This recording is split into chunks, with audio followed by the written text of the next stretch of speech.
Hello everyone, I'm here to walk you through on how to delete phone number on Snapchat. For you to get started, you have to tap on this Bitmoji at the top corner of your screen. Then you tap on the gear button. Then you scroll down. Then you see the part called mobile number. Then you tap.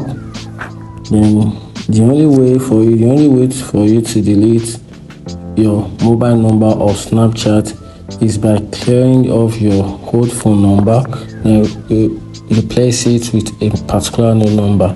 So I'm gonna type, let's say 081. I'm just gonna put random number. Then with this number, I'm gonna tap on verify. Then Snapchat is gonna send you a new confirmation code. With this confirmation code, you'll be able to change your number from the old one to a new one. Thank you. Like and follow for more.